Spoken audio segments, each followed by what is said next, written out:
कैसे बनी थी भारत पाकिस्तान के बंटवारे की लकीर, लाइन ऑफ कंट्रोल। साल 1947 का वो सुनहरा दिन यानी 15 अगस्त, जो भारत में स्वतंत्रता दिवस के नाम से जाना जाता है। लेकिन इस ऐतिहासिक दिन और कुछ भी हुआ था जिसने लोगों को अपने अपनों से ही दूर कर दिया था। वो काली रात जिसकी चीखें उन लोगों के कान में आज भी गूंज रही हैं जो उस पल के चश्मदीद गवाह थे। 15 अगस्त की वो आधी रात जिसने भारत और पाकिस्तान के बीच रेखा खींच दी, जिसने न केवल हिंदुस्तान का नक्शा बदला बल्कि उस बंटवारे ने भारत पाकिस्तान की उस रेखा पर रहने वाले लाखों लोगों की जिंदगी बदल डाली। इस विभाजन में, इस पार्टीशन में बहुत खून खराबा हुआ, बहुत लोगों की जानें गई। इस दर्द को उनसे बेहतर कौन समझेगा जिन्होंने इसे करीब से देखा है और इसके मर्म को, इसके दर्द को महसूस किया है। भारत पाकिस्तान के इस बंटवारे को हमारे इतिहास में काला अध्याय बताया गया है। आप लोगों ने अपने दादा दादी या नाना नानी से बंटवारे की दर्दनाक कहानी तो सुनी ही होगी। आइए बताते हैं आपको कुछ सवालों के जवाब जिन्हें सुनकर आपके पैरों के नीचे से जमीन खिसक जाएगी। कैसे हुआ इस लाइन का जन्म, लाइन ऑफ कंट्रोल? कौन कौन इस पार्टीशन, विभाजन के लिए जिम्मेदार था? इस पार्टीशन से आम लोगों पर इसका क्या असर पड़ा? भारत पर इसका क्या प्रभाव पड़ा? किसने रखी थी भारत पाकिस्तान के पार्टीशन की नींव? किस किस चीज का बंटवारा हुआ इस विभाजन में? इन सभी सवालों के जवाब विस्तार से जानने के लिए इस वीडियो को अंत तक जरूर देखें।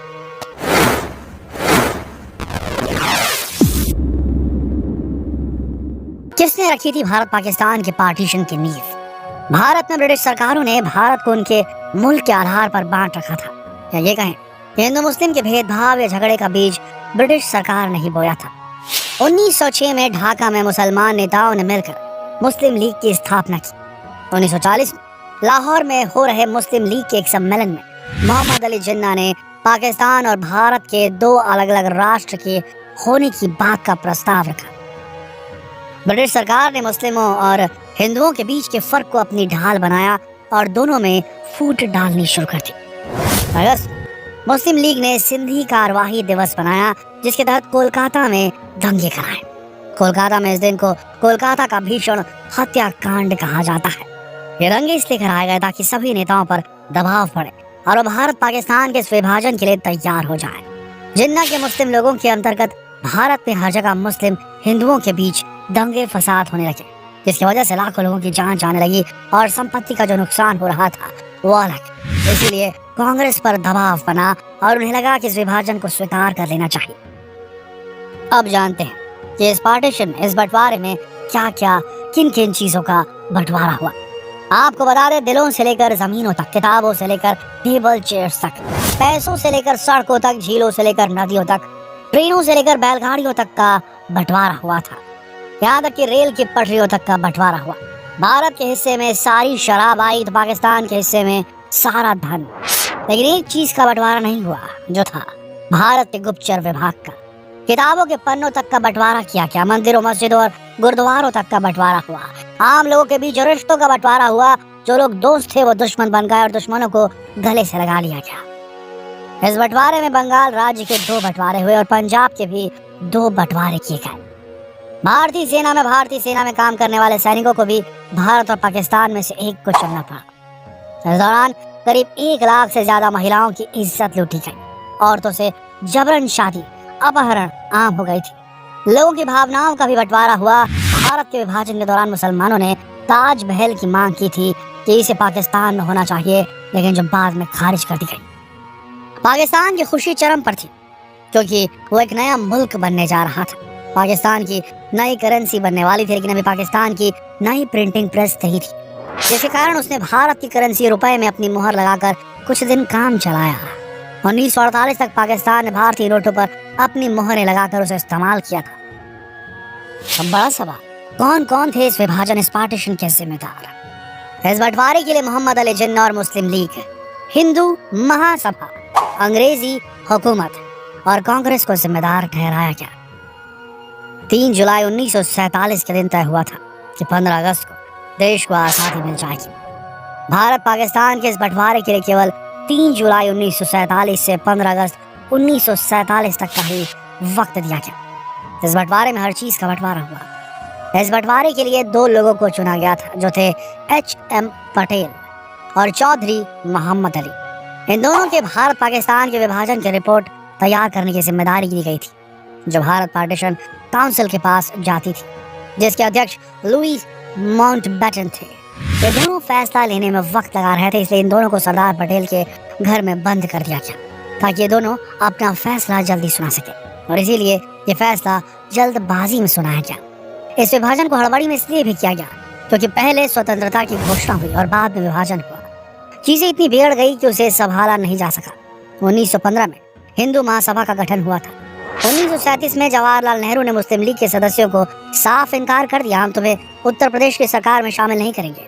जिन्ना को लगता था कि भारत में मुसलमानों के साथ भेदभाव किया जा रहा है और आगे भी किया जाएगा। हिंदू और मुसलमान दोनों अलग हैं और ये सब अब एक साथ नहीं रह सकते। जिन्ना भारत के पहले प्रधानमंत्री बनना चाहते थे और उनकी इसी एम्बिशन की वजह से पाकिस्तान का जन्म हुआ। इंडिया का पार्टीशन भारतीय स्वतंत्रता अधिनियम 1947 के आधार पर किया गया। इस अधिनियम के तहत 15 अगस्त 1947 को इंडिया और पाकिस्तान का विभाजन किया गया और ब्रिटिश सरकार अपनी हुकूमत छोड़कर उन्हें सौंप गई। 14 अगस्त की आधी रात को भारत और पाकिस्तान कानूनी तौर पर 2 स्वतंत्र राष्ट्र बने। पाकिस्तान का आज़ादी समारोह कराची में हुआ 14 अगस्त 1947 को, ताकि लुईस माउंटबेटन नई दिल्ली में होने वाले भारत के स्वतंत्रता दिवस की स्थापना और कराची में होने वाली पाकिस्तान स्वतंत्रता की स्थापना दोनों में हिस्सा ले सके। पाकिस्तान अधिराज्य और भारत अधिराज्य 2 अलग राष्ट्र बने। इस पार्टीशन से आम लोगों पर इसका क्या असर पड़ा, ये जानने थे सर। इस पार्टीशन में लाखों लोग बेघर हुए थे। बहुतों ने अपनों को खोया तो बहुतों का रोजगार छिन गया। कई लोगों ने तो अपने जीवन भर जो कुछ भी कमाया था सब कुछ लुटा डाला, सब खत्म हो गया। खून खराबा हुआ। लोगों ने अपने मकान अपने सामने राख होते हुए देखे। जो बच के निकल पाए वो निकल गए, जो रह गए या तो पाकिस्तान की जमीन में गाड़ दिए गए या उनके साथ नौकरों से बदतर सलूक हुआ। जो औरतें भारत आ गई वो तो बच गई, जो पाकिस्तान में रह गई उनको अपनी इज्जत से हाथ धोना पड़ा।